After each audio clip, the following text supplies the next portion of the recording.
que es científico de alguna forma y que es una psiquiatra reconocida, ponga esto sobre la mesa, porque a veces se tergiversan y dicen, bueno, esto es magia, lo estás diciendo, no, lo crees, lo creas, vaya tontería, no. Lo que estamos diciendo es que tú también, cuando visualizas, te estás colocando en un modo muy creador, y que incluso cosas que no te imaginabas que te apetecían, vas a empezar a visualizarlas y a activar en el horizonte muchas más posibilidades que las que puedas tener cuando estás cerrado en banda y diciendo esto no me sale.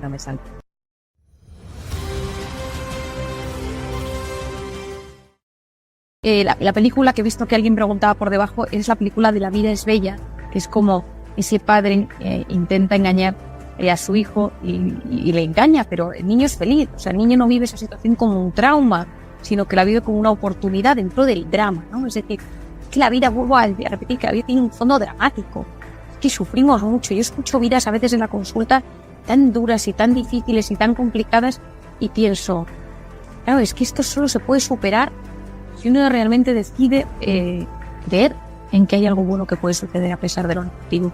Hay mucha gente que me dice, pues mira, María, yo prefiero ir por la vida pensando que solo van a pasar cosas malas y si en algún momento pasa alguna cosa buena me sorprendo en positivo. Es decir, yo voy a una boda y digo, esto es un rollo. Y luego pues no estuvo tan mal. O voy a ir a esta actividad o a este plan de amigos. Y yo siempre respondo, si te puede suceder algo extraordinario y vas en ese estado mediocre de ánimo, no lo vas a detectar. Es decir, en la vida hay momentos en los que pasan cosas extraordinarias, pero tienes que estar conectado con eso para que esa cosa extraordinaria te suceda. De repente dices, esto me va a suceder, algo relacionado con esto, y de repente fluyen las cosas. Pero cuando uno va en negativo, y a veces es difícil ponerse en modo positivo, porque la vida, yo estos días que he visto a gente que ha perdido familiares, yo en el coronavirus, en el confinamiento, acompañé a muchos médicos telefónicamente, estaban en las UCIs para hablar con ellos, porque me decían, Marian, yo nunca me había despedido de tantos pacientes sin familiares, Marian, ayúdame. Yo le decía, es que lo que tú estás haciendo, la familia te lo agradecerá toda la vida. La manera en que tú te estás despidiendo de este familiar a su lado, cogiéndole de la mano porque no tiene a nadie para poderse despedir, que es un drama lo que ha sucedido, esa persona te tiene a ti. Y tú dentro de unos meses ya localices a esa familia y les digas, yo les atendí de esta manera. Esa familia se abrace a ti, te dé las gracias y te diga, estuviste tú y lo hiciste de la mejor manera posible. Es decir, muchos conoceréis mi historia, ¿no? Que estuve durante una temporada larga sacando niñas de la prostitución infantil en Camboya. Yo recuerdo esa cara de esa niña uno de los primeros días, una mirada perdida que me decía, ¿seré capaz de volver a disfrutar de algo? ¿Seré capaz de volver a reírme? ¿Seré capaz de volver a que algo bueno me ilusione? Y la esperanza está ahí, es decir, la ciencia lo dice, la resiliencia. Boris Cyrulnik, que esto lo estudia tantísimo, la resiliencia, que es ese metal que en física, que cuando se rompe y luego vuelve a su lugar, pero en psicología decimos es volver a un estado, quizás no es lo mismo que como estabas, pero vuelves a un estado nuevo con fuerzas para seguir luchando en el día a día. Nosotros sabemos que hay vidas, y yo admiro muchísimo a la gente que ha perdido, que ha sufrido, que se ha roto por dentro y que se levanta y de repente te viene a contar su historia de cómo ha renacido de las cenizas. Cuando yo eso lo veo en consulta, te das cuenta de qué herramientas ha usado para salir adelante. Creí en mí, me rodeé de lo que yo llamo las personas vitamina, ¿no? Que son esas personas que te bajan el cortisol y te suben la oxitocina. Esas personas que cuando estás cerca de ellas, te las abrazas a ellas y te encuentras mejor. Y se potencia tu sistema inmunológico, te encuentras mucho mejor, te da la sensación de que todo funciona bien. Y luego están pues las personas que mal llamadas personas tóxicas, pues el nombre es terrible, pero que te chupan esa sangre, que te suben el cortisol, que te hacen encontrarte tan sumamente mal. Y son tóxicas no porque ellas sean tóxicas, sino porque el efecto que producen en ti es profundamente tóxico. Y yo siempre digo que están los tóxicos universales y los tóxicos individuales. Es decir, el tóxico universal es un tóxico que es tóxico para muchísimas personas, es decir, afecta negativamente a mucha gente. Y luego está el tóxico individual, que es el que más me afecta a mí. Veo que las personas, hay gente que cae bien a todo el mundo. Hay que es personas que nos han hecho daño a nosotros, porque en algún momento nos hirieron, nos juzgaron, nos trataron mal. Y cuando nos las volvemos a encontrar o las traemos al pensamiento, sensación de malestar interior surge. Es decir, solo con contraerlas a nuestro pensamiento. Por eso yo hablo mucho del pensamiento. Seguro que cualquiera de las personas que nos están escuchando, que yo les diga, oye, poneros a pensar en esa persona que os afecta, ¿no? Y uno nota que se empieza a encontrar mal. Solo contraerlo a la mente. Y eso es importante porque en un momento donde, están sucediendo tantas cosas, pues hay que decir un poco, bueno, yo siempre digo lo mismo en este tiempo. Lo primero es analizar mi situación actual. Ahora mismo, ¿cómo estoy? Estoy encerrado en mi habitación porque he dado positivo o porque mi marido ha dado positivo y estoy en la espera de la PCR. Estoy trabajando, teletrabajando y me siento solo. Estoy en mi oficina, pero el ambiente es raro porque estamos con mascarilla. Estoy paseando por la calle, es decir, tenemos una situación vital y hacer un buen diagnóstico. ¿Cómo me encuentro? Y no tener miedo a decir, estoy triste. Me noto con menos energía. Noto que no he vuelto a ser la misma persona que era antes. Noto que pasé el virus, creo que lo he tenido, creo que no tengo anticuerpos, que esto es una gran nebulosa de gente y físicamente tengo miedo de lo que me pueda suceder. No olvidemos que muchos síntomas del coronavirus son síntomas muy similares a la ansiedad. La sensación de falta de aire, muchas de las sensaciones la carraspera. Entonces mucha gente que cree que tiene coronavirus lo que tiene es ansiedad, que tiene angustia por tener el coronavirus. Y de hecho muchos hospitales están llenos en urgencias de personas que están entre la ansiedad y el coronavirus. Y te estoy contando tantas cosas, Anne, que me desorganizo. No, además estoy dejándote hablar porque primero tenemos un pequeño retardo y no quiero cortarte y así queda todo bien estipulado. La gente por aquí, por el chat, está agradeciendo todo lo que estás diciendo, están tomando notas, estamos viendo que están contentos. Hemos hablado de 3 pautas importantes: cuidarnos nuestro estado de salud, atención a nuestras creencias y también estar atento a ese sistema reticular que nos hace estar más atentos, más presentes y más observadores de aquello que queremos alcanzar.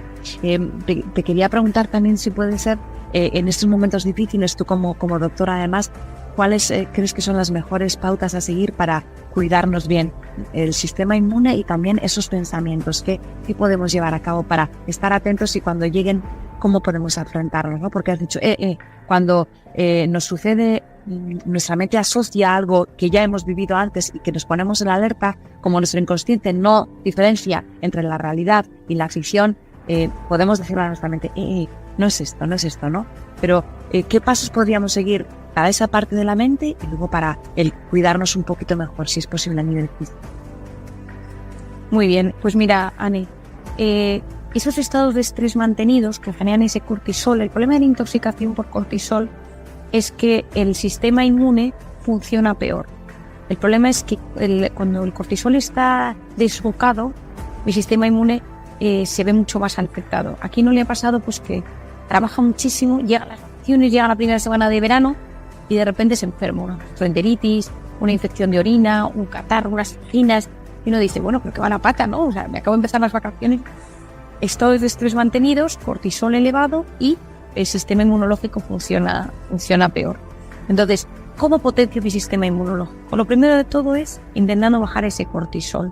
El deporte, todos lo sabemos, es básico porque disminuye el cortisol y que potencia una sustancia que se llama el BDNF, el factor neurotrófico derivado del cerebro, por Dios que nadie recuerda este nombre, que lo que ayuda es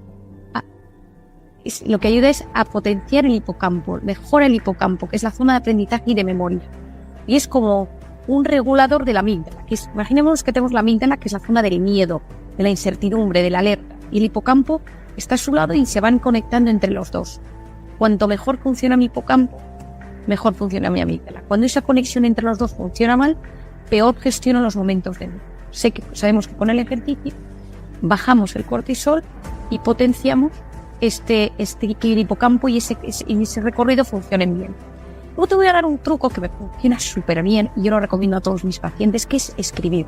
Escribir con boli y en hoja, o en papel y boli, pero no en el teléfono. Imaginemos que nuestro cerebro es amígdala que está ardiendo porque está llena de rabia, de miedo, de incertidumbre, de tristeza, y yo me pongo a escribir las cosas en un papel. Para que esa rabia llegue hasta el papel, por los circuitos cerebrales por los que se va moviendo, y es como si pasara de esa llama a 100 grados ardiendo al papel y pasara por congeladores. Y que lo pruebe uno esta tarde. Uno de vosotros que se encuentre un poco cansado, aturdido, triste, angustiado, empieza a escribir, me encuentro triste por esto, y lo escribe en un papel. Al cabo de 10 minutos va a notar una sensación de alivio. Por eso, desde hace unos años, por eso toda la vida la gente escribía sus diarios. Por eso la gente escribía cartas y se desahogaba con sus cartas, sus diarios, y se encontraba mejor, porque el escribir, y por toda la musculatura y todo el mecanismo que asocia, es un aliviador de los momentos tensos. No vale escribir en el teléfono, eso sí que no lo vale, porque eso no genera lo mismo. Lo tercero, sí, pero está en la parte motriz, ¿no? Todavía tenemos esta conexión, ¿no? Todavía tenemos, efectivamente, funciona de forma completamente distinta. Por otro lado, la tercera cosa que funciona es hablarnos bien, tratarnos bien. Y como decíamos antes, lo primero, un diagnóstico de cómo es mi tono conmigo, cómo me trato, de 0 a 10. Bueno, la gente, cuidado con el narcisismo, pero suelen ser los que menos, sino cómo me trato a mí misma o cómo me trato a mí mismo. Yo de 0 a 10 pues me estoy constantemente diciendo esto va a salir mal, mis hijos van a estar enfermos, mi madre me va a pasar algo malo, etc. Yo me hablo bien, y cuando yo tenga eso, analizar qué impacto tienen mis palabras en mi salud. Uno se va a dar cuenta que cuando uno se está tratando así de mal, algo te tiene que doler. Es la espalda, es la cabeza, es el estómago, es decir, o es la falta de aire, pero siempre hay un síntoma asociado. Y probar a intentar desbancar ese circuito de autoboicot. ¿Cuál es el primer paso, por pequeño que sea, que yo me puedo decir a mí mismo para que esto desaparezca? Imagínate que yo me digo, es que mi jefe me odia, ¿no? Entonces, mi jefe me odia y esto me bloquea mi trabajo porque mi jefe me odia. Entonces, uno lo primero que tiene que hacer es decir, ¿puede ser que yo esté exagerando un poquito este pensamiento negativo? Puede ser. ¿Es cierto que en algunos momentos he pensado que me odia y me trata bien? Es verdad. O sea, es decir, que no me odia siempre. Hay momentos en los que me trata peor. ¿Puede ser que mi jefe, cuando está nervioso, se lo tome contra los que estamos delante y ahí estoy yo? Puede ser. Entonces, en ese racionamiento yo me empiezo a encontrar mejor y me siento aliviado. ¿Pero qué sucede? Que a los 10 minutos vuelve mi cerebro a decirme, tu jefe te odia. Porque hasta que soy capaz de arrancar de raíz ese pensamiento, tardamos meses. Pero es un tema de práctica y se consigue. Por lo tanto, ejercicio, escribir con boli y papel, pensamientos positivos, personas vitamina, rodearnos de personas vitamina. Yo he hablado siempre muchísimo de la importancia del abrazo. Ahora que no nos podemos abrazar, y sin que nadie me malinterprete, abrazarnos con los que nos podemos abrazar. El que pueda abrazar a su hijo, que le achuche hasta aplastarle. El que pueda abrazar a su marido, es decir, con los que convivimos, nuestro núcleo, burbuja. Pero que tengamos a alguien. Porque el otro día leía un estudio muy interesante de una de las personas del mundo que más ha estudiado todo el tema de la afectividad, es un neurocientífico que decía que para encontrarnos bien necesitamos dar 8 abrazos al día. 8. Que estamos dando 0. Y damos codazos, que es que intuitivamente el codo tampoco es el lugar más cariñoso de nuestro cuerpo, ¿no? Bueno, ahora la OMS ha dicho que el codo tampoco, que simplemente con la mano en el corazón y a una distancia prudencial. Pero los pocos abrazos que podamos darnos, que los demos. Y que sean, si solo podemos dar un abrazo al día, que ese abrazo sea de verdad. Porque el abrazo, cuando existe ese piel con piel, ese contacto, automáticamente volvemos a activar la oxitocina y bajamos el cortisol. ¿A quién no nos ha pasado que estás en un momento malo, tienes un hijo con una rabieta, y en el momento que le empiezas a abrazar y a tocar, esa rabieta, que es una explosión de la amígdala, de esa zona del miedo,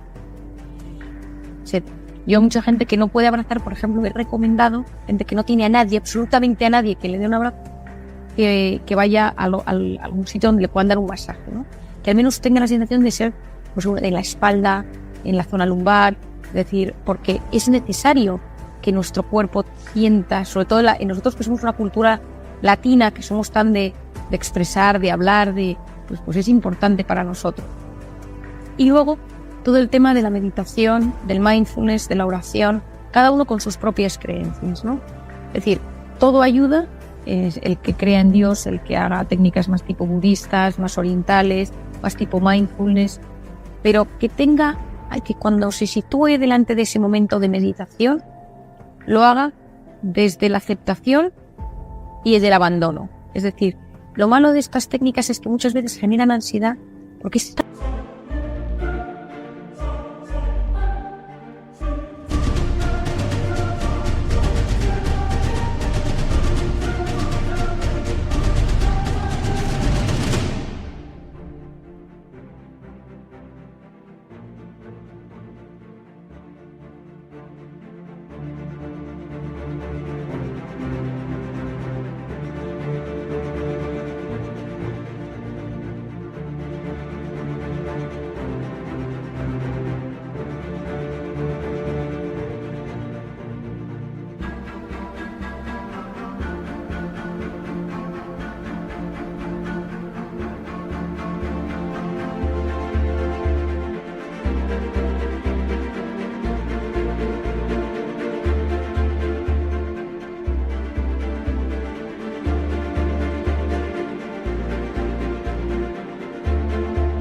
tanto lo que llevamos en nuestra mente, que cuando intentamos relajarnos, en vez de que nos relajemos, tenemos más ansiedad.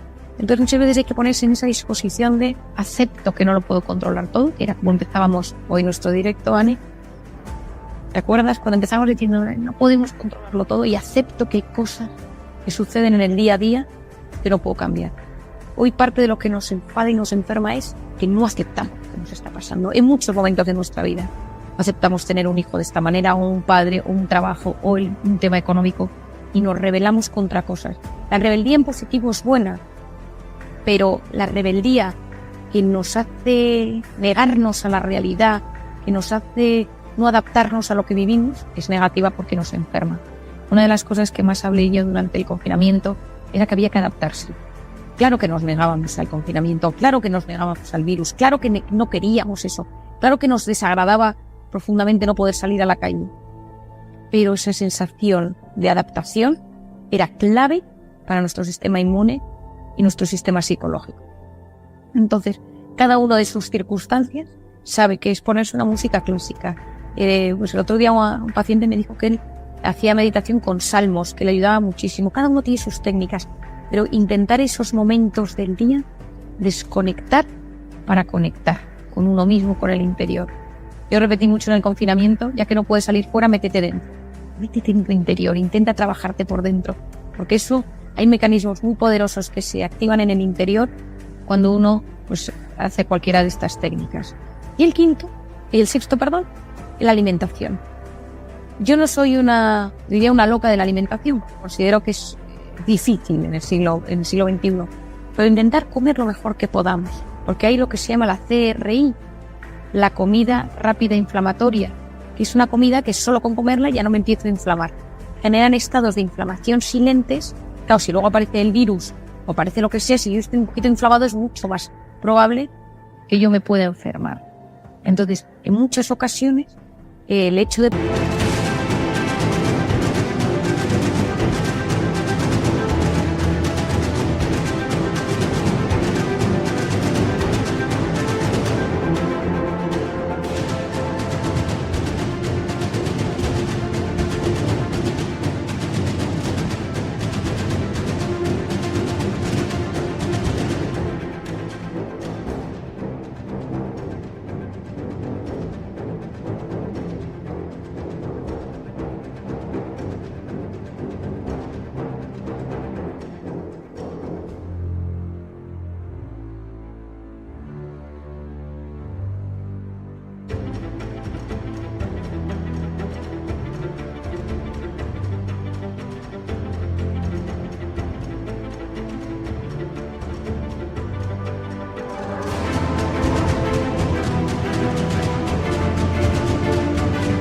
poder cuidarse, el poder de comer bien, va a ayudar, y de hecho hay depresiones que desaparecen o que se mitigan o que disminuyen cuando cambias la alimentación. Hay dietas hoy en día antidepresivas, por lo tanto esto ayuda a mejorar el estado de ánimo. Y el séptimo punto, que voy a decir un séptimo, es gestionar la pantalla. Soy una obsesa de este tema porque la pantalla, ayer había un titular en El Mundo de un escritor francés que me pareció que ha escrito sobre este tema. Yo tengo varias cosas también publicadas, pero decía, la pantalla nos quita todo lo que nos hace humanos. Es decir, un poco exagerado el titular, pero ¿qué es lo que sucede? Que a través de la pantalla, si no sabemos controlar, gestionamos mejor una pantalla que un ser humano. Nos comunicamos mejor a través de un WhatsApp que en el cara a cara. ¿Y cuándo cogemos nosotros el teléfono, Ani? ¿Cuándo coge cualquier persona el dispositivo? ¿Cuando está aburrido o cuando está estresado? Uno está aburrido, está estresado, dice, pues el teléfono. Esto no veo y le cojo. Entonces a mi cerebro le voy acostumbrando, entre el aburrimiento y entre el estrés, cojo el teléfono.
¿Por qué esto es así de negativo, por así decirlo? Porque el asombro y la creatividad nacen en los momentos de aburrimiento. Nadie ha creado nada espectacular en un momento frenético de hiperactividad, y menos mirando una pantalla. Uno mira a Newton, uno mira a Edison, uno mira a Aristóteles paseando por los jardines de Atenas, sentado debajo de un árbol, mirando un barquito. Es decir, en esos momentos de donde todo se para, donde ni sosiego, de contemplación, sí. En esos momentos, justo, es ahí cuando nacen las cosas, es ahí cuando nace la creatividad, cuando nacen las ideas, cuando uno es capaz de mejorar las cosas de su entorno. Y hay que aburrirse y hay que aprender a gestionar el estrés. Esto en la gente joven es especialmente importante porque estamos generando una sociedad con una nula tolerancia a la frustración. Es decir, nosotros no tenemos capacidad de gestionar la frustración, porque cuando nos sentimos frustrados pedimos algo por internet para que nos lo traigan a casa. Tenemos Amazon Prime, compras algo por internet y te llega al día siguiente. Es decir, tú le vas engañando a tu cerebro con gratificaciones instantáneas. Sí, totalmente. Y no hemos aprendido a esperar, no sabemos esperar. Y el que sabe esperar en esta vida triunfa. La voluntad es la capacidad de posponer la recompensa y decir, yo voy a esperar, esto me apetece tenerlo ahora, pero voy a esperar. Me encantaría hacer esto ahora, pero voy a esperar. Entonces me vezco a mí mismo. Yo me comería esta bolsa de patatas fritas, pues espero. Me metería ahora en internet a ver cómo está todo por las redes sociales. Voy a esperar 10 minutos. Esos 10 minutos potencian tu corteza prefrontal, que es la necesaria para prestar atención, para tomar decisiones, para estar conectado con el hoy y ahora. Pero cada vez la corteza prefrontal está más deteriorada. Cada vez nos funciona peor. Estamos en un siglo donde hay un porcentaje, 1 de cada 5 niños está medicado por problemas de atención. Y esto es corteza prefrontal. ¿Quién de nosotros no nota que en los últimos tiempos cada vez le cuesta más?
Prestar atención, leer un texto, leer un documento, enterarse de algo.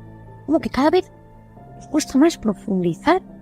Y en un momento donde hay tantas fake news, en un momento donde es una riada de noticias, de hiperinformación, necesitamos tener la capacidad de input, todas horas, estímulos. ¿Qué es necesario decir? Soy capaz de filtrar. ¿Y quién filtra? La corteza prefrontal. Y si mi corteza prefrontal la tengo hiperestimulada por la pantalla, al final me engañan. Me tienen engañados con las noticias, con los titulares, vivo a remolque de la pantalla. Sí. Qué bueno. Marian, se me va a acabar el tiempo. Se nos va a acabar el tiempo. No sabes lo contenta que estoy de que hayas participado hoy, porque está el chat agradecido. Yo sabía, porque como tú has dicho, la paciencia, ¿no? Esa paciencia que he tenido en esperar, esta recompensa de tenerte ahí dando tips súper bajados a tierra, súper bien explicados, con una generosidad bestial que agradecemos. Que he puesto aquí la portada de tu libro, aunque está al revés, pero luego le daremos una vuelta, de cómo hacer que las cosas, que te pasen cosas buenas. El libro, os digo, es increíble, pero acudid y buscad a textos que tiene. Marian tiene un blog increíble. Estáis pidiendo que esto lo colgamos en YouTube, lo voy a colgar con el link al libro, con el link a la página de Marian, para que sigáis preguntando, consultando. Sobre todo, yo sé que ella lo que más quiere es que indaguemos sobre todo lo que tenga que ver en nuestro bienestar, emocional y mental y corporal. ¿Por qué? Por nosotros mismos y porque somos parte de una sociedad a la que le debemos y nos debemos todos estar sanos y bien. Que gracias de verdad, Marian, un placer tenerte aquí hoy.